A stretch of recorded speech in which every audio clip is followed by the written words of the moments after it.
Hey, hello, how's everybody doing? My name is Arthur Spooner, and this is the Chickenfoot podcast. So, Judah is running a little bit late, which is the first time for Judah. Why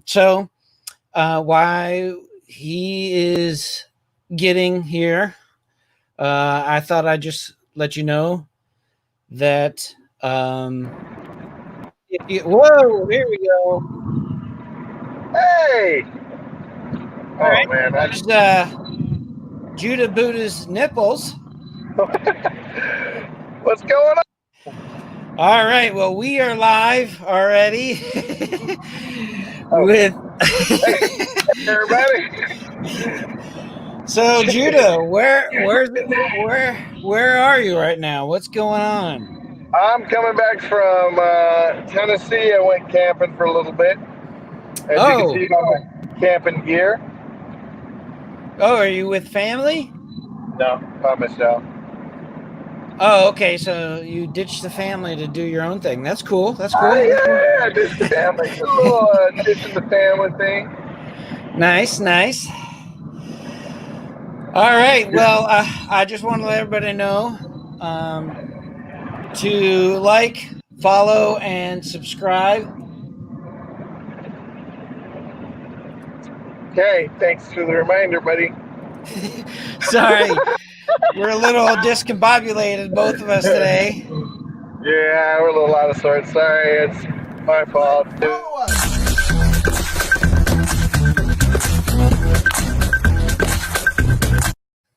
That's all right.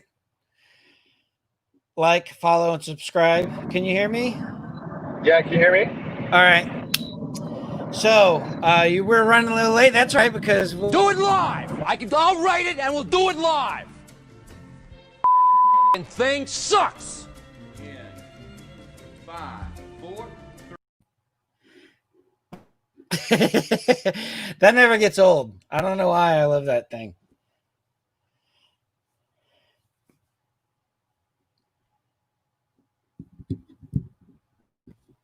You there? Okay. You're breaking up a little bit. Uh-oh. Okay. Can you hear me? Yeah, I can hear you now. So, all right, good. What we talked about is about comedy teams. You remember? Yeah. And so we had a list of comedy teams that we came up with, and so why don't we just kind of jump in? All right. And I guess make sure you check all the mirrors. Okay, turn signals. Okay. Safety first. All right, everybody remember safety first. Here at the Chickenfoot podcast, we're always safety first. Check all your mirrors. Of course, turning. All right, first we have Abbott Costello. Yeah, remember me and you were gonna go as Abbott and Costello to what was it? No, we were gonna do Laurel and Hardy. Oh, I messed it up. Do you remember why? I can't remember why. Why? So I guess this is a story. Yeah, story time. So what happened was I started working out, getting in shape and stuff. And then, I started saying, for the Superman movie, we'll get in shape and we'll go as Superman and Batman. That's right. And then I said, if you don't get in shape, because you said, oh, I'll start, but you haven't started yet.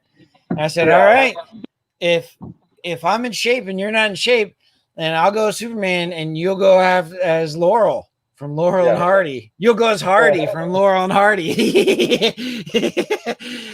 So if you don't know, Hardy is the big one.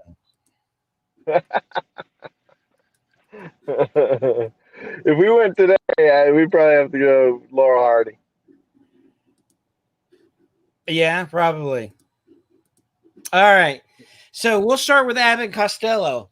I actually All right. remember you telling a story about one of your favorite Abbott Costello scenes. Well, that's probably everybody else's favorite is the who's on first, right? Oh, actually, can't we tell a joke? Hey, Mercedes, if you want to put a joke in the chat, we can do that. George and Michelle are watching. They're They want us fading. to tell a joke. Well, that's the story of our lives. We lost 2 viewers. We lost 2 viewers already. All right. Great. Chickenfoot podcast. Story of our lives. All right. So actually, that's not the one I remember. The one I remember you telling me is I never really got into Abbott Costello, and then you told me this scene from Abbott Costello, and I thought it was so funny that I actually went back and watched a few. I don't remember. So you were telling me you're like, oh, I remember as a kid watching Abbott Costello, and it was the Mummy one. And you said, and then he goes, I know the mummy isn't real. You know the mummy isn't real. But does the mummy know that the mummy isn't real?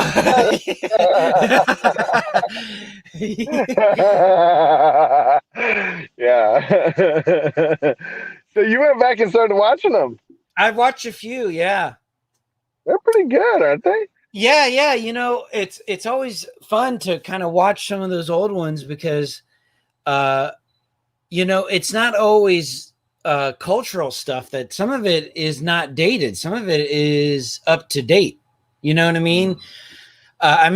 The Who's on First, that one, the names, you know, now they don't really have those kind of crazy names. You know, those kind of nicknames aren't as popular, so it wouldn't apply. But maybe screen names, you know, like stream names or screen names or internet names. Well, that brings up a more recent duo that did something similar, what you're talking about, and that is Key and Peele. Oh, okay. They did a skit where you know how at the beginning of football games you have the players will come on and say something like, you know, my name is Rafiki Shamalka. I'm from his day of college or something like that. Well, they just like made fun of all those like all the names. They just had the like most absurd names, and then at the end they called back to one of their other skits, and they said it was actually Aaron Rodgers who's like, my name's Aaron, California. It was a good skit. Yeah, that is funny. I haven't seen that one. The one that I've seen of Key and Peele, my brother shows me. And because I've never really watched their show, but my brother showed me. But just a warning.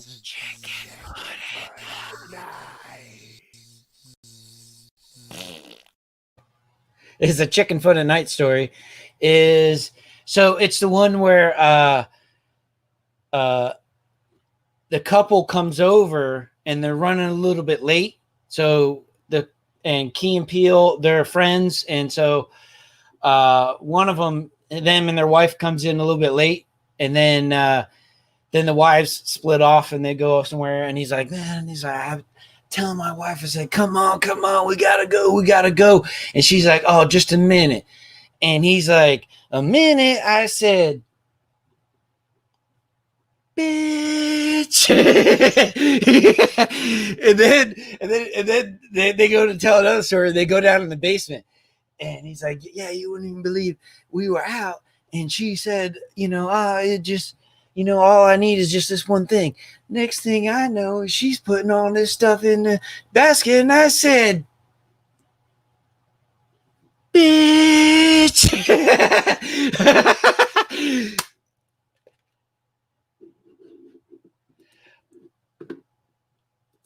Oh man, your mic's cut off. Can you hear me? No, you're muted.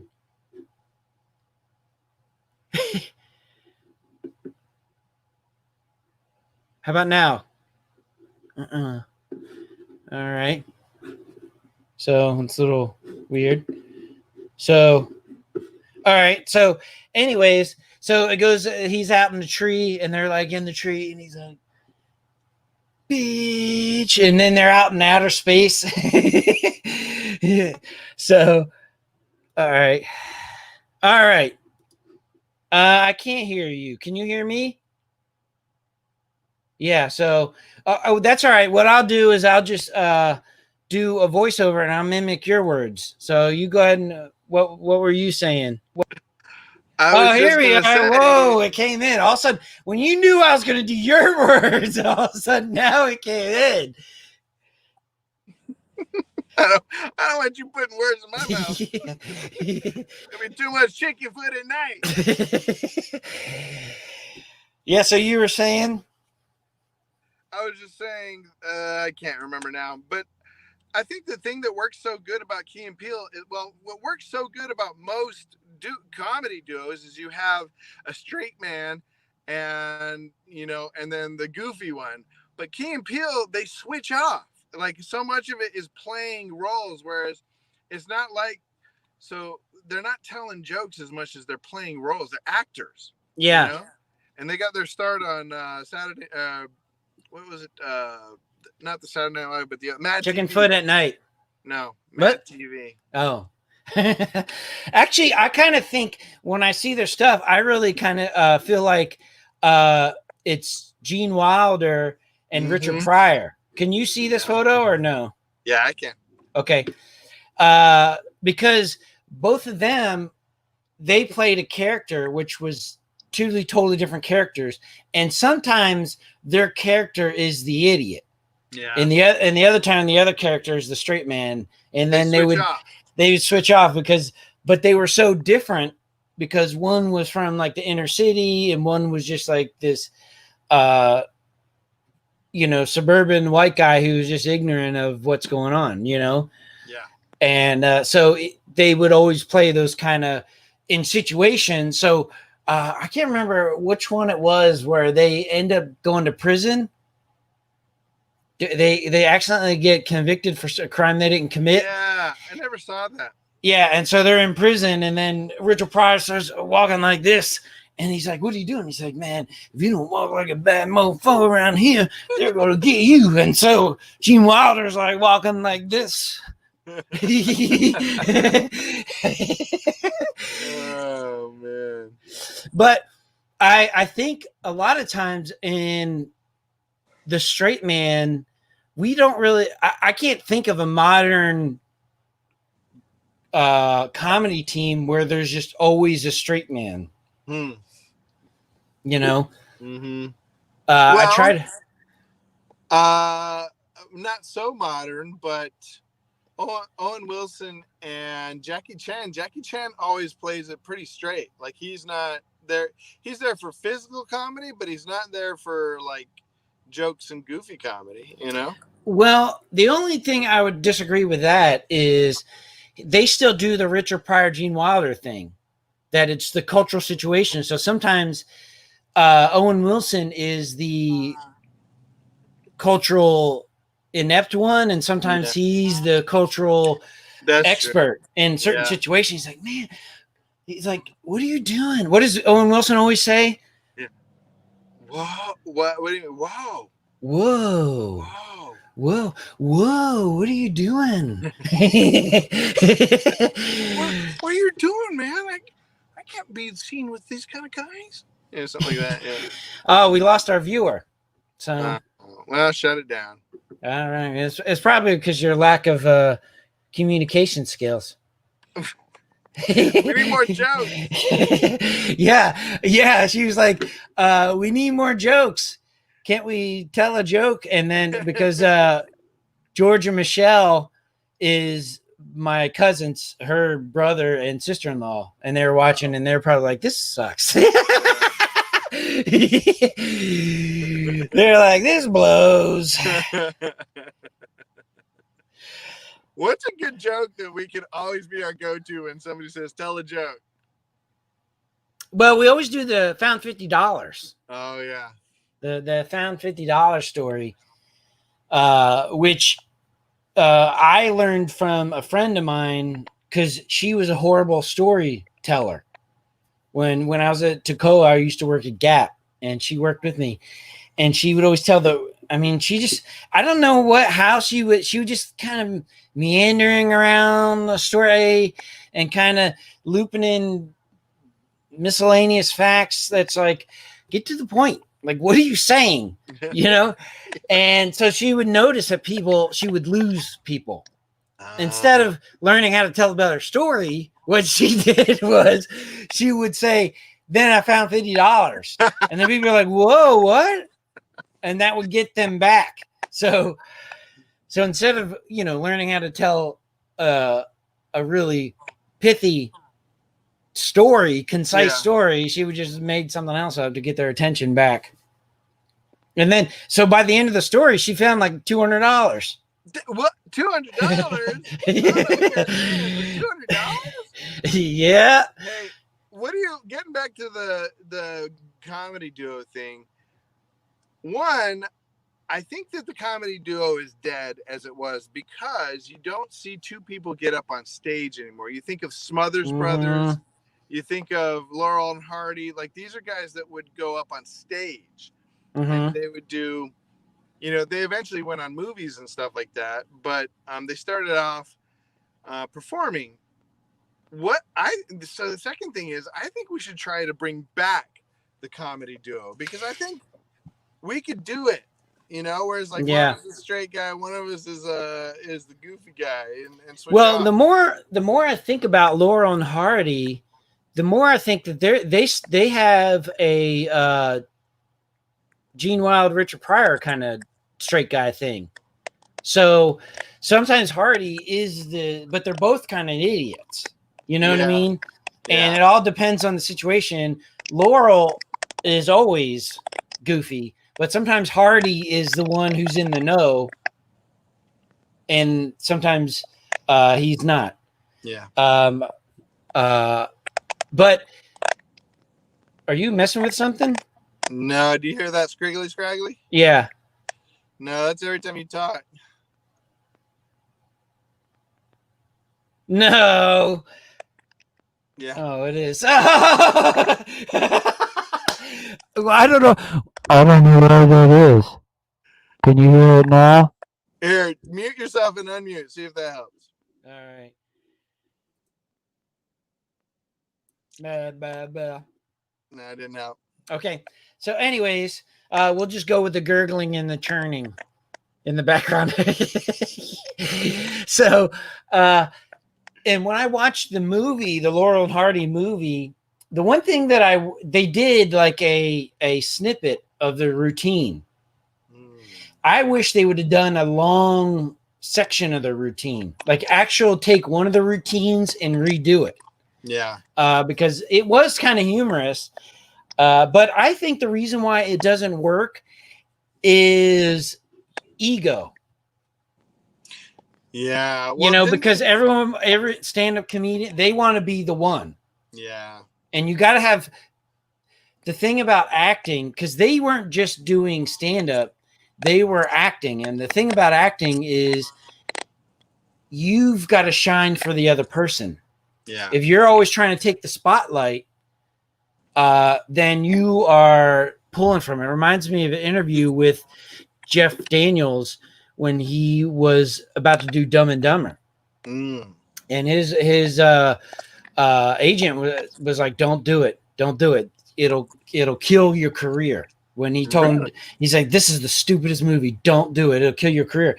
And he said, not to mention Jim Carrey's always steals the spotlight. He's going to overshadow you. You're going to look horrible.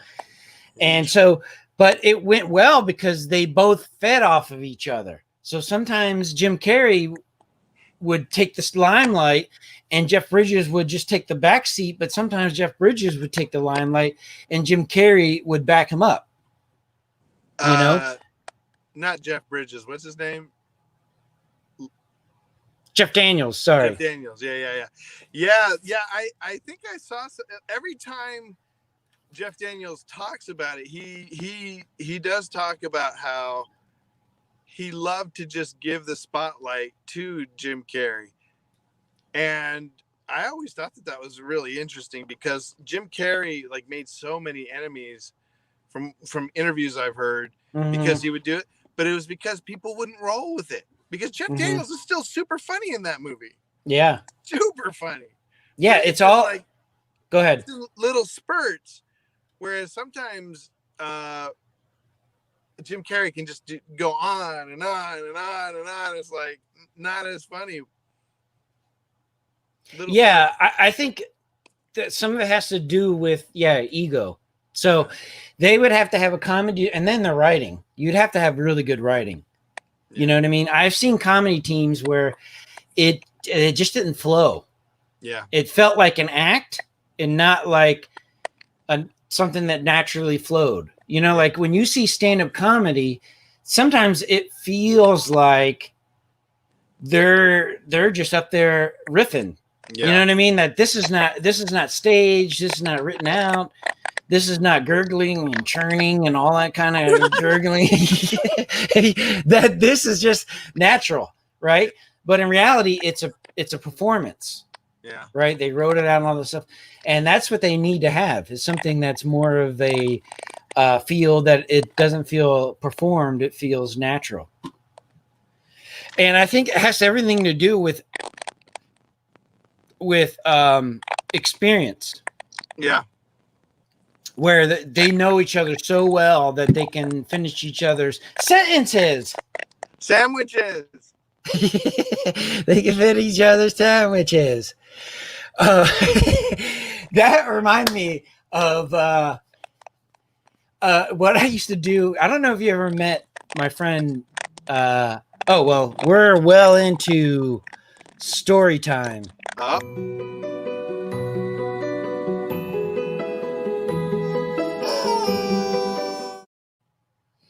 So I don't know if you, no, you weren't there. So when you came out to Guam, my friend, Northington, he was a psychologist and he worked out in Guam you met him? Yeah. The glasses with the glasses. Mm-hmm. Yeah. So what we would do is, what I would do, he would just kind of go with it. Is I would try to finish his sentence, but wrong. You know what I mean? So, like, you know what I mean? Like, he always finishes sandwiches. Like, and I would like go like, yep. He's like, no, that's not what I was gonna say. Well, that's interesting because somehow my family and we just developed it on a road trip or something. My kids, I think it was Genevieve and we just started playing this game that you have to say a word and the other person has to say a word, first word that comes to mind. And if it's the word that you were thinking, if the other person says the word you're thinking, you're out. Or if it's a comment, so if you say yellow and someone says banana, you're out. You have to say, if you say yellow, the other person has to say brick and mortar or something completely different. And you go as fast as possible. So the trick is to say like real common things like peanut butter and the other person has to think of anything other than jelly. They can say anything other than jelly. Yeah. Yeah. So it's kind of a fun game. You know, I remember when I was watching SpongeBob with my nephews, and sometimes SpongeBob is really funny. I've never really watched it, and so SpongeBob was being psychoanalyzed, and so he's laying down on the couch, and Squidward's like, all right, when I say a name, say something. I want you to repeat back, or I want you to say whatever comes to your mind. Yeah. And then he's like, all right. And then Squidward's like, dot. And then he goes, dot. And he goes, banana, banana. And then he's just like repeating the same thing back as he's saying it. He's like, door, door. He's like, the first thing that pops in your head is the same thing that they're saying. Yeah. I laughed. I remember thinking, that one is so obvious and yet so funny. How come I've never heard that before? Yeah. Yeah, it's funny because, because it's like you have to have somebody that's. I think I actually have heard it before, but you have to have somebody who is just complete, dimrod, dumb, and not Squidward. Well, who does it? It's Star guy. SpongeBob. SpongeBob and who? Squidward. Was it Squidward? I thought it was the Star guy. Oh, Patrick? I don't know. Oh, it's I always thought it was Squidward, but maybe Patrick. I don't know. I don't know. Anyways, last one I wanted to talk about. Oh, we already talked about all the. I guess we're out of that subject, but at some point I want to talk more about. It's a good subject, and dig a little bit deeper into duos because I feel like it's not a funny story, but growing up, my dad and I would watch the Smothers Brothers together, and so I always got a little anxiety because I felt like they were arguing, like they were mad at each other. And I was really young, and I'd ask my dad, like, why are we watching this? They're like, these brothers are like always fighting. You tell me and Paul not to fight. And he's like, well, they're not really. Actually, I don't know. Were they really brothers? No, I don't think they were. I don't know. That's a good question. I don't know. Because he said they weren't, but I think later on I found out they were. But anyways, it was interesting to he's explained to me that they were doing it for comedy, and I was like, oh, that's not funny to me. Yeah. Because they would kind of yell at each other and like, oh man, what are you doing? Yeah, well, that kind of arguing sarcasm, you definitely have to have an understanding of relationships. Yeah. You know what I mean? Because they're toying around with the typical gurgling and churning and they're playing around with things you've heard before. People say in relationships before, or you never listen, or whatever. You know what I mean? Yeah. So, all right. Well, do you have any stories? No, I got one about gurgling and churning, but well, that reminds me of Dumb and Dumber, where he's like, the last thing he said is he blamed me for killing him. He's like, well, not if you count the gurgling and churning, the gurgling and spitting. So, all right. Well, there was one thing that I wanted to talk to you about. I'd written down on gurgling and